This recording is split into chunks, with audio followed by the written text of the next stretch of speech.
major outcome from one Jiu-Jitsu supports the champion. And this president from Anthony Jiu-Jitsu supports the champion.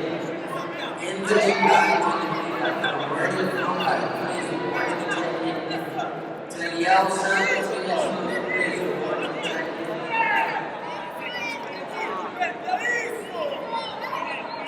Attention champion Anthony Wise here, IBJJF. Please open your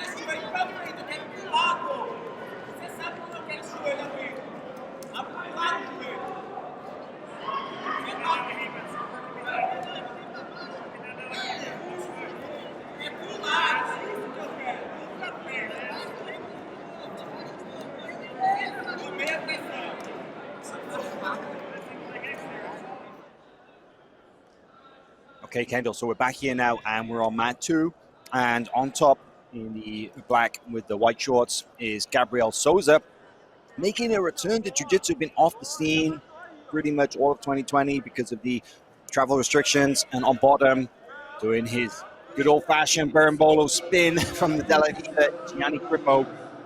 It's a featherweight match. Semi-final as well, actually. We're already kind of deep in this division. Gianni didn't really compete much at all during COVID either, did he? Or I think he came back to the last... His hands? Hands, yes, that's yeah, right. Yeah, right. I think he did a fight to win, or two, possibly, but it feels like a million years ago already. Yeah.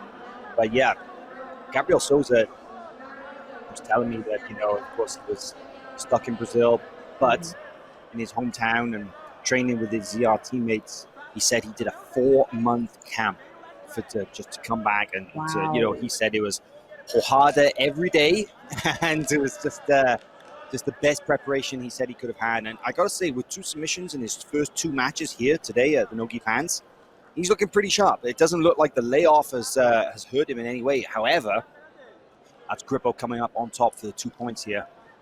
Yeah, Grippo looks really, really good. Almost went out of bounds earlier, but he's able to keep it inside, which is a tough thing to do, I think, sometimes with these inversion games, because there's so much spinning and they start rolling, and you're in an advantageous position. You guys go out. It's really unfortunate. Nick, so, you lose the position. You can't restart in that scramble, right? Right. And so he did a good job. They were about to go out, it looked like, and he did a good job kind of bringing it back to the center, coming on top for the 2. Gianni's training situation has been a little bit interesting as well. You know, of course, with the shutdown of many of the training locations in New York, where, of course, Gianni is primarily based. He lives in Jersey, but trains at the Marcelo Garcia Academy in New York. But Marcelo's has been closed for many, many, many months. So he's been training with his former rivals, the Meow Brothers, over at the UFC gym in Hoboken. And, well, they've assembled like a kind of a little bit of a weird crew of guys from like different teams all coming together because they're obviously in search for the best training, and I think maybe just coincidentally, accidentally, who knows, but they've put together a really, really tough squad. I've noticed the same thing, and you know, Paul Meow's even teaching at UFC Hoboken now. You see his posts all the time about it. It's really cool to see them all training together. I like it. I'd like to get a peek in their training room, kind of watch, see what happens. That would be interesting, right? Yeah, absolutely. Because they're, for our rivals, but they've always been pretty friendly, and now they're together all the time. So it's great to see.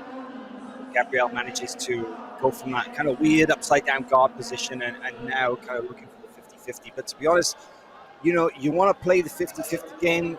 Going head-to-head with somebody like Gianni Grippo in that position, it's a risky move, right? Because he's one of the best known guys, I think, in the featherweight division for basically, let's call it, playing the leg game in terms of like the De La Riva, the reverse De La Riva, the 50-50. He's a very leggy grappler and long legs for the featherweight division. So yeah, I think Zhao's best goal or best idea here would be to maybe not. Yeah, he does. I was gonna say cut out of the 50 start playing open guard, but here we are top now. But I mean, it's tough because he's trying to get so talented in scoring from here as well. Yeah, it would make sense for Gabriel Souza. After you score and you come up on top like that you would probably want to disengage as quickly as possible and get out of there, because it's a dangerous spot to get tangled up in, let's say. Yeah. Right now, Grippo just cycling through his positions, doing his best to try and get underneath. Looks like he wants to go to the back. Looks like he wants to get that crab ride, and he wants to kind of try and go to the back. He's been getting close, it looks like, but not quite there.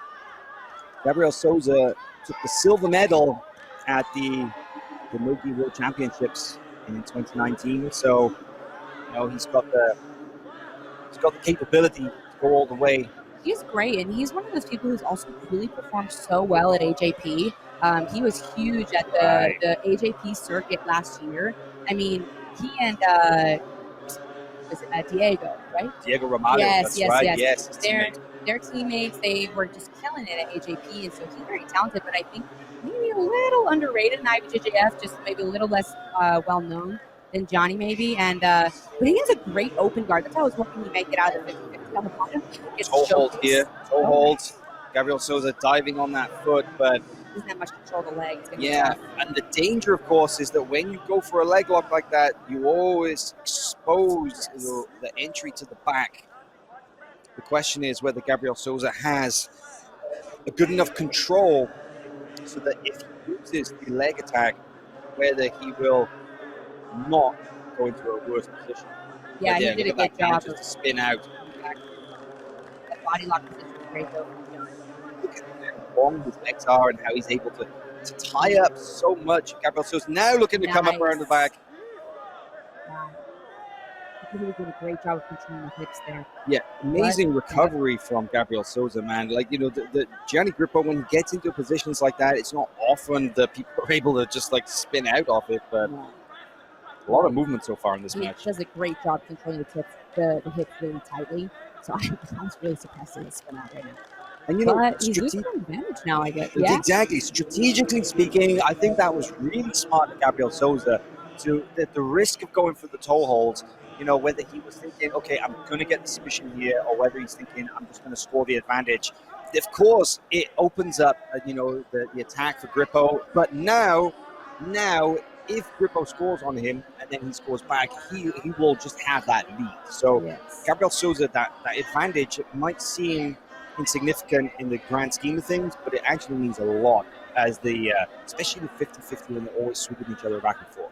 Yeah, so I really like this close guard from Gianni right now, and I'm hoping we're going to see an attack, here in the last 2 minutes, and maybe he'll be able to stay on top. It's going to be tough, though. If he does go to 50-50, like you're saying, it's going to be hard not to get swept back.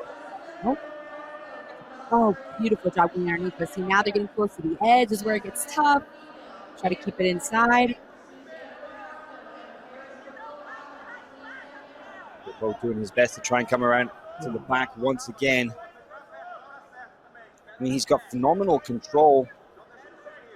The problem is that so far he hasn't really been able to come up high enough and control the torso of Gabriel Souza. So he's been controlling the legs. He's got up onto the hips once or twice, but not in secure enough control position to get Souza, and put him down or to come up onto the back.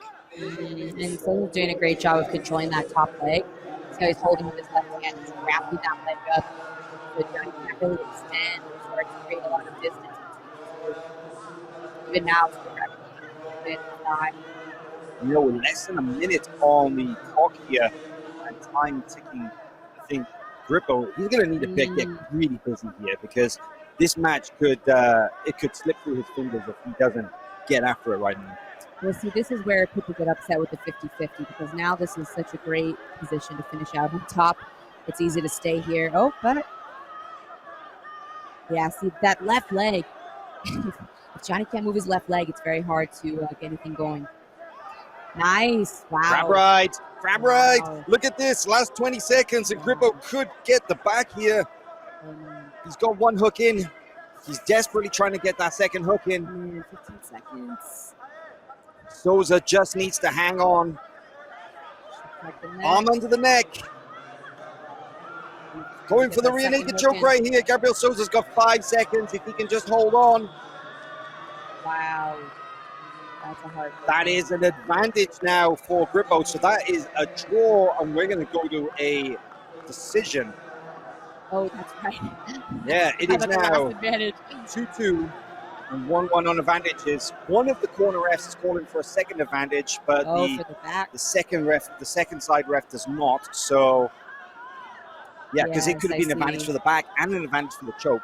But let's see what the official decision is. And the back was definitely there. The choke is hard to say because Gabriel was giving a thumbs up, saying this, I'm not having to defend.